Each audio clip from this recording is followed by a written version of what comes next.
Bonjour à tous.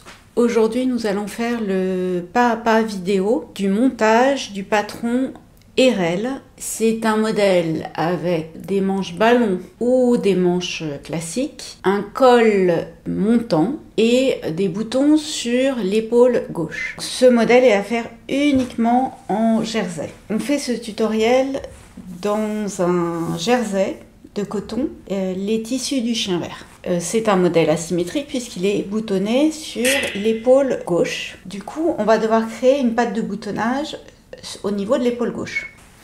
Au niveau de l'épaule gauche, là où on va devoir mettre des boutons pression, je vous conseille de mettre une bande de thermocollant. Donc soit vous coupez une petite bande de thermocollant dans les thermocollants que vous avez, soit vous achetez une bande de 3 cm de large. Moi là, c'est ce que j'ai utilisé. Je présente comme ça, c'est une bande de thermocollant et elle fait 3 cm de large. Ça s'applique au fer. Sur l'épaule gauche, sur le dos et sur le devant, j'ai mis ma bande de thermocollant. Je l'ai positionnée à 1 cm du bord. Je plie 1, puis 3. Et je vais surpiquer à l'aiguille double. Donc là, en fait, on fait donc dans du jersey. L'idéal, c'est d'utiliser pour la plupart des étapes une surjeteuse. Si vous n'en avez pas, vous utilisez le point stretch de votre machine ou le point zigzag. Et pour les ourlets et certaines définitions, on va utiliser une aiguille double spéciale jersey. Donc vous pliez 1 puis 3. Et à l'aiguille double, je vais piquer au bord de ma patte de boutonnage sur l'épaule gauche. Comme on va piquer sur l'endroit, moi je préfère bâtir.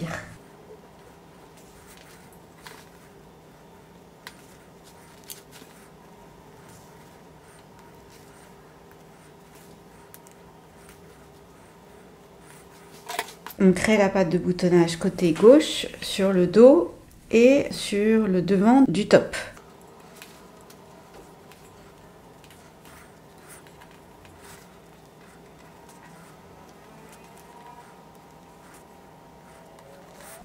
Et à l'aiguille double, sur l'endroit, je vais surpiquer. Donc là, je trace juste la valeur de couture de la patte de boutonnage qui est à 3 cm. Et je pique. Donc j'ai piqué à l'aiguille double ici le bord de la patte de boutonnage sur le dos et sur le devant. On assemble endroit contre endroit le dos avec le devant par la couture de l'épaule droite. Donc là, je vais piquer avec la surjeteuse. Comme je vous le disais tout à l'heure, vous pouvez piquer au point stretch de votre machine.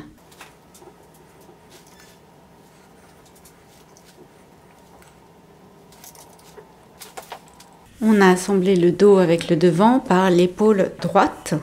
On positionne l'épaule dos gauche sur l'épaule devant gauche. Donc, je mets le dos sur le devant. Je vais bien superposer les deux pattes de boutonnage. Et au niveau de l'emmanchure, je vais bâtir la superposition.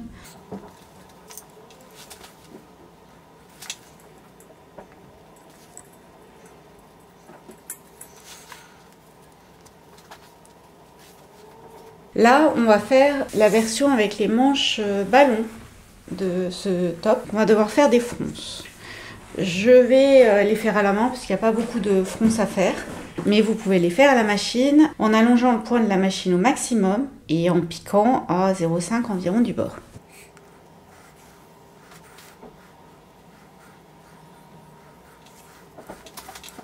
Donc les fronces, si vous choisissez une version avec des fronces, c'est entre l'écran F1 et F2.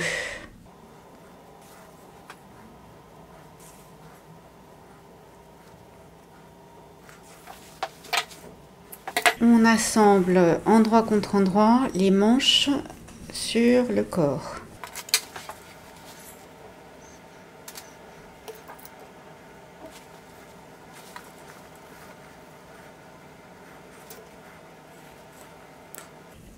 Là, je mets le cran d'épaule.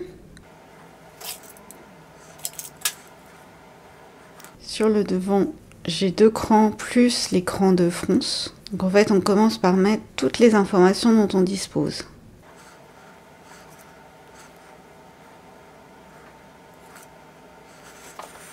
Sur le dos, j'ai un cran plus le cran de fronce.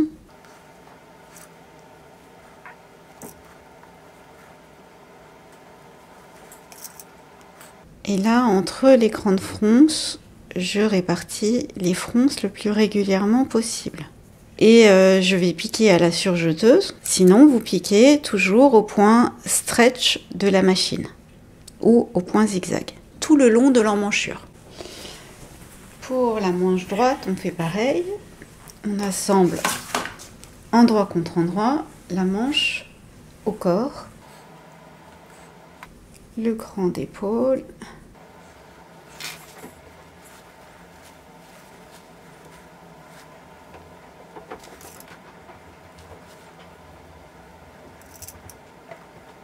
les deux crans du devant, plus les crans de fronce. Sur le dos, on a un cran plus le cran de fronce.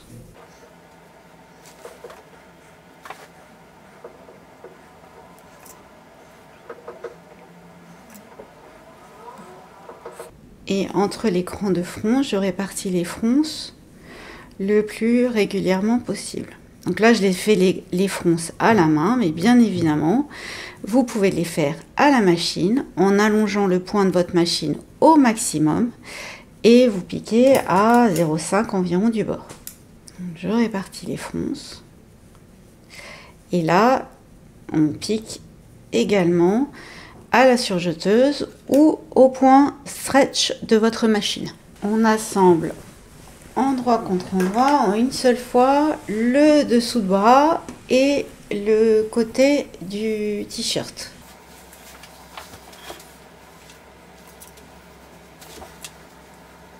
Faites bien correspondre la couture de dessous de bras.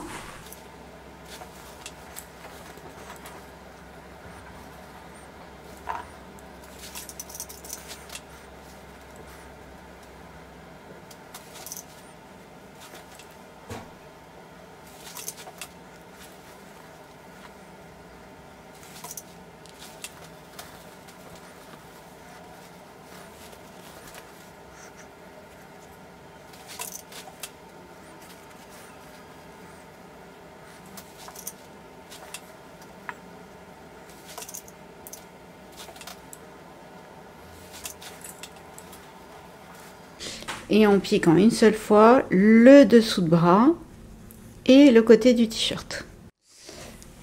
On rentre les chaînettes dans la couture.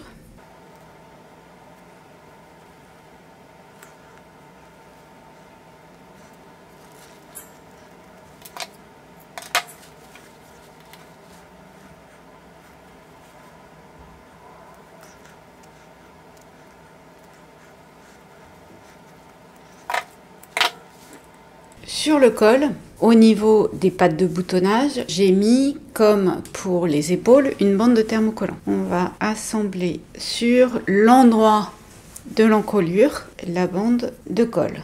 La bande, elle dépasse de 1 cm par rapport à la patte de boutonnage du corps.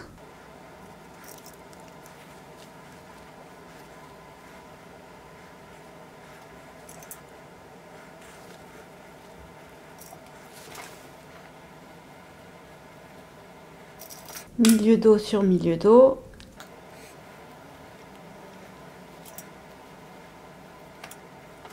L'encolure devant. Donc pareil, le col dépasse de 1 cm la valeur de couture, la patte de boutonnage. Et là, je vais piquer tout autour de l'encolure, soit à la surjeteuse, soit au point stretch. Vous piquez tout autour de l'encolure. On replie le col endroit contre endroit et on va piquer l'extrémité.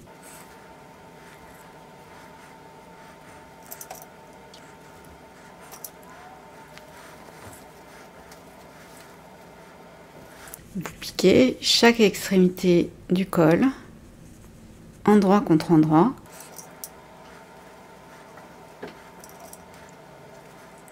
On retourne.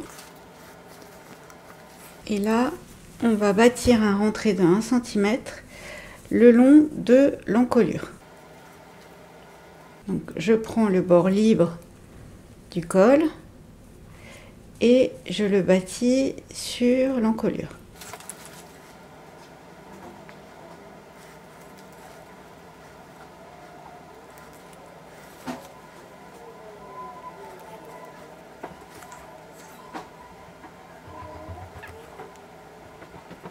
Je bâtis tout autour de l'encolure, un rentré de 1 cm sur le bord libre du col, sur la couture que l'on vient de faire. Et ensuite, on va les repasser. J'ai repassé donc le rentré de 1 cm sur le col. Et maintenant, à l'aiguille double, je vais surpiquer sur l'endroit le long de l'encolure. J'ai également profité que mon fer soit allumé pour repasser les ourlets de 3 cm sur le bas des manches et le bas du vêtement. Et pareil, à l'aiguille double, je vais aller surpiquer. Maintenant, on va mettre les pressions. On va mettre 2 pressions sur le col. Et sur l'épaule, on en met 4.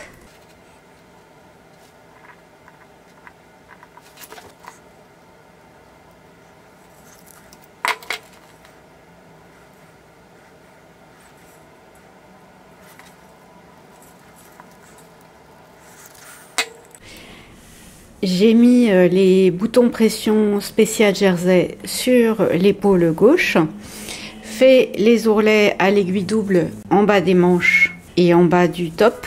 Et RL est terminé, donc vous pouvez le faire avec des manches froncées comme ici, des manches droites, vous pouvez le faire avec des manches courtes, donc courtes à fronce ou courtes sans fronce, mais à faire uniquement en jersey. Là c'est le modèle RL, avec ses boutons pression sur les épaules, son col montant. Ici, vous avez la version avec les manches ballon, mais vous avez aussi la possibilité de les faire avec des manches toutes simples, manches courtes ou manches longues. Et moi, je l'ai spécialement conçu pour aller avec cette jupe culotte qui s'appelle Sanaz, avec ses découpes ici western et ces larges plis plats.